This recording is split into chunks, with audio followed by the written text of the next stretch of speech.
Picture 5 men kneeling. Kai Dezhong, Hu Dedi, Ma Chao Sing, Li Shikai, and Fang Da Hong. They are meditating in front of an abandoned, dilapidated home. They seem to be far from their beloved Shaolin temple. The ruling regime, the Manchus, declared the Shaolin temple a dangerous threat to the nation. They concluded unfairly that the temple is covertly training members of the resistance Kung Fu. The Manchus banned Shaolin Kung Fu and then planned and executed a successful assault on the temple, killing most of the Shaolin members and burning it down. The 5 have barely escaped the Manchus' aggressive campaign to seek all Shaolin survivors and put them down with extreme prejudice. They are what's left of a once thriving institution and are contemplating their few options. Hu Dedi gets the rest to agree with his plan to increase their ranks before retaliating. They come to a consensus that they will join the resistance that Manchus accused them of training. Everyone but Ma Chao Sing is aware of the secret signs the resistance uses to communicate with each other to avoid being uncovered by soldiers. Hu reminds Ma of the sign with a stern warning, "Get your shit together." They make a solemn oath to each other that they will make the damn Manchus pay for the death of their friends. Meanwhile, the Manchus have their own meeting. General Chen Wenyao and his twin bodyguards, Zhang Jingqi, Qian Shan, Bao Yulong, and Ma Fuyi. Unlike the Shaolin Masters, they stand under trees, enjoying the shade and a cool breeze. The extermination of Shaolin is not finished. Ma Fuyi confirms that there are only 5 members left. Technically, 6 members are left, but he no longer considers himself Shaolin. Bao gives a congratulatory smile. He proclaims, "It's over. 5 is too small a number to make any change." Even General Chen Wenyao is impressed with Ma. He concurs that the Emperor would be pleased and sure to show his appreciation. Ma advises them not to bring out celebratory fireworks just yet. The 5 survivors are still dangerous, especially Hu Dedi. Ma warns his Manchu allies that if Hu makes it to central China, where he has connections, the Shaolin is bound to rise from the ashes more potent than ever. Like Hu, Ma convinces his allies to separate and hunt down the Emperor's remaining traitors. It appears all the pieces are set. Let the games begin. May the team with the more powerful Kung Fu win. It is hard to be impartial, but I'm Team Shaolin. Let's start with Kai. While resting in a roadside cafe, he is attacked and a good Samaritan comes to his aid. This gentleman proves to Kai that he is down with the resistance and helps Kai meet other individuals who do not appreciate the Emperor's rule. The Samaritan's friends are skeptical of Kai and his Shaolin ways since the news of the Manchus burning down the Shaolin temple spread fast. Kai informs them that Shaolin's will and loyalty are unmatched and proves it when Pao, with his unbeatable axe, and his men pounce on them. Kai Dezhong promises to hold off Pao to give them a chance to escape. Pao, with his trusty axe, kills one of the members and severely injures Kai. Kai and his new friends escape to their hideout where they treat the Shaolin's wounds. Kai gains the respect and trust of the Resistance's cell members. On to Li Shikai. He made connections with another group of rebel fighters. The farmer and patriot who brought Li Shikai into his group must be regretting as Li is ready to jump back in and attack the Manchus. He asks for volunteers and everyone agrees. Mob rule favours Li's rash decision to take action. They set up a trap that ensnares Chang Chin-chu and his men. Li's new allies fight bravely and the cowardly Manchu soldiers flee the battle, not before injuring their leader. The cell lost 5 men, half as many men as the Manchus. The injured patriot on a stretcher strains to ask Li if the small victory was worth it. Sadly, the leader passes away. Li Shikai's lesson on patience has a high price tag. Next up is Fang Dahong. Fang Dahong's adventure starts off with a bang. He's springing a captured resistance fighter from the custody of Manchu soldiers. Just as they think they have escaped free and clear, they discover that it was a trap set by Qian San. The Shaolin are not the only ones familiar with baiting their enemies. He mocks Fang for falling for the bait. Upon discovering that the Manchus used him to lure the Shaolin, Jian Yong knows what to do. Jian tells Fang of his cell's hideout and numbers. then attacks Qian. He plans on sacrificing himself for Fang to escape the ambush. Outnumbered and frankly outmaneuvered, Fang Dahong bounces as the soldiers and Qian savor ending Jian. At Jian's resistance hideout, Fang is grilled for leaving their leader behind. It stopped when one of their own, who had witnessed the ambush, explained their dire circumstance and the terrible decision they had to make. Fang outlines his plan, split up and join other resistance members. He plans to find Qian and avenge Jian's death. Let's look into Ma Chao Xing. He resembles an aimless wanderer, a desperate, hungry wanderer who snitches on himself. 2 Manchu soldiers report to Ma Fu Yi. The same soldiers attempt to arrest Chao Xing, but he knocks them out and takes their money. The treacherous Ma Fu Yi catches up with Chao Xing. He approaches Chao Xing as an old friend would. They enter a restaurant together. While Chao Xing stuffs himself with deep-fried fish, Fu Yi gets overhanded with the questions. Chao Xing remembers Hu Dedi talking about a spy and suspects Ma Fu Yi as the Manchu's inside man who betrayed the temple. It was a good thing, too, as Ma Chao Xing was about to show Fu Yi all the secret signs used by the resistance. The 2 former Shaolin brothers exchange blows. Ma Fu Yi's Kung Fu is too strong for Chao Xing. Chao Xing finds an opening and retreats. His hasty exit has him bumping into a sympathizer. They exchange the secret hand signals, and Chao Xing asks for help, to hide from Ma Fu Yi.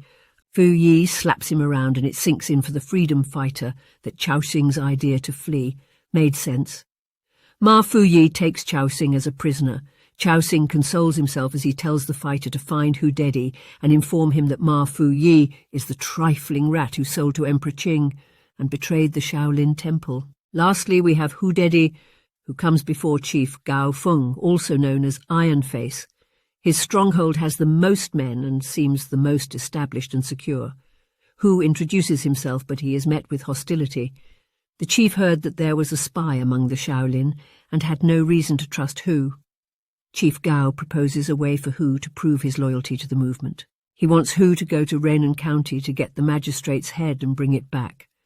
The chief's instructions made it sound like the head is not attached to a body, like it's a bust on a wall. Hu accepts the mission, but Chief Gao warns him the magistrate is well guarded by solid fighters. Hu asks the chief to make him a promise. If he dies and other members of Shaolin seek him out, Hu wants the chief to consolidate all the resistance cells and lead them against the usurping Emperor Qing. The chief accepts Hu's terms, and Hu sets off. The chief's men are impressed with Hu Dedi's determination. On the way to Renan County, Hu meets a group of resistance fighters. One of them is the patriot whom Chao Xing helped escape Ma Fu Yi's capture. He informs Hu where Fu Yi is heading. Luckily, Fu Yi is heading to the same magistrate Hu wants to behead. The men know of the dangers that await Hu and decide to join him on his head-severing quest. Chief Gao was convinced by his men to help, and with a few men they joined Hu. Hu and his companions sneak via the rooftop and rain terror over the Manchus. Since Chief Gao joined Hu on the raid of the magistrate's court, is Hu not required to complete the beheading? The chief finds Chao Xing and Ma Fu Yi. Once Gao confirms Fu Yi's identity, he goes on the offence. Chao Xing walks away, leaving the chief to deal with Fu Yi. Hu finds Chao Xing and announces to his team that it's time to depart. Mission accomplished. Everyone backs off, and with a leap to the roof, they are gone faster than the Manchus could blink. Once far enough from the court, Hu looks around and realizes that Chief Gao did not make it. Hu kneels, then gets Chao Xing to pay his respects to the man who sacrificed his life so he can live. As planned, 3 of the 5 Shaolin Masters are gathered with the men they recruited. Hu Dedi and Chao Xing are late to the gathering with the bad news that they lost their most influential leader. Hu and his Shaolin brothers are at their lowest. Their kung fu is weak. What did they think? They went against seasoned warriors. The probability of a Shaolin victory was low, very low. The Shaolin Masters need time away from the rebels to meditate and regroup. They conclude that they need to practice, so an idea is born. None of the Manchus would think of looking for them back at the burnt-down temple. It was settled to leave for the temple at dawn. When they arrive, they rummage through the rubble and find what they need: Kai thinks of using a long weapon, such as a Shaolin staff, to answer Bao Yulung's flying axe. Li Shikai believes improving his ten-fist style will neutralize Zhang Jingqi's praying mantis style. Hudedi volunteers to find a solution for General Chen's pigtail technique and his twin guards. Fang Dahong can counteract Jianshan's chopping fist technique with ground-tumbling boxing. What of Chao Xing? Who is he to fight? Hudedi reminds Chao Xing that his tiger and crane style can be effective against Ma Fuyi. Chao Xing does not see a path to victory, as Fuyi was a better student than him. Fang adds that Fuyi studied the plum blossom style and never included the tiger and crane style so he could have an edge. With the training strategies set, we will experience some training montage. Picture them go with such beauty, such grace, such skill. As the Shaolin train, the Manchu's crew gather in their war room, surprised as they are, having trouble finding rebels. General Chen wonders, it's like they just disappeared. Jianshan sees it as a sign that the Shaolin have seen the futility of their resistance and gave up. Ma Fuyi doubts it. He suspects they are planning an even bigger offence and they need to stay alert. A little over a year later, Manchu soldiers harass a senior citizen with a stop and frisk in the name of searching for traitors. They find nothing on him, so they let him go. The man is a sympathizer and goes to the rebels' hideout. The rebels are antsy. They want to do something. The sympathizer has a message which he pulls out of his fork. The message is from the head and financier of the resistance effort, Prince Zheng, and other powerful allies from the mainland. All members of the resistance are to convene at Red Flower Pavilion. The message reaches the Shaolin Masters. Hu estimates they will not make it to the camp hideout in time and will meet them at the pavilion. What is he planning? Hu gathers his Shaolin brothers to discuss the upcoming events. They are concerned that if Ma Fuyi and his friend learn about the resistance's meeting, they will gather troops and send them to the pavilion. It will be a catastrophe, another Shaolin temple-like disaster. Never again. Hudedi again comes up with a plan. He knows General Chen and his crew, especially Ma Fuyi, are an ambitious and selfish lot. If they learn of the 5 Shaolin survivors out from hiding, they will not resist the urge to seek them and kill the Shaolin for themselves, so as to take all the credit and glory. Hu's plan is to lure them away from the pavilion and separate them so that each Shaolin fights an enemy they were training to beat. Word reaches Ma Fuyi and his friends of the whereabouts of the 5 Shaolin escapees, and the Manchus fall for it hook, line and sinker. Ma Fuyi has been doing research of his own. By research, I mean capturing and torturing a rebel for information. He knows of the rebel signals. He uses his new knowledge to track and finally find the 5 Shaolin Masters by the river. A showdown is about to occur. The Shaolin Masters charge. And as they planned, they methodically divide the Manchus. Kai with his Shaolin staff against Bao Yulung and his flying axe. Dahong engages Jianshan. Hu handles General Gao and his twin bodyguards. Li Shikai lures Zhang Jingqi away. Dahong tempts Jianshan into a hot-foot pursuit, and Ma Fuyi chases down Chao Xing. We have 5 epic battles, with each Shaolin member pulling from their training. Everything Hu anticipated was happening just as he planned. Hudedi leads by being victorious against the twin bodyguards. General Gao is overcome by fear and runs but does not get far. Fang's ground-tumbling technique confuses Jian. Ultimately, Fang's below-the-belt style has some weaknesses that Jian exploited. They tumble to their deaths into the river. Kei breaks through Bao's defences and puts him down. Li Shikai's ten-fist technique goes toe-to-toe with Zhang's praying mantis. Unfortunately, like Fang, Li's win comes at a heavy price. Chao Xing blinds, then mocks Ma Fuyi with the crane style. He swiftly finishes a flailing Ma Fuyi. The remaining Shaolin Masters take a boat to the pavilion. They carry bodies of their fallen brothers to join the thousands of men who are part of the resistance. Picture a gathering of fighters, warriors and sympathizers, all who oppose the Manchus, paying their respects to those who made the ultimate sacrifice.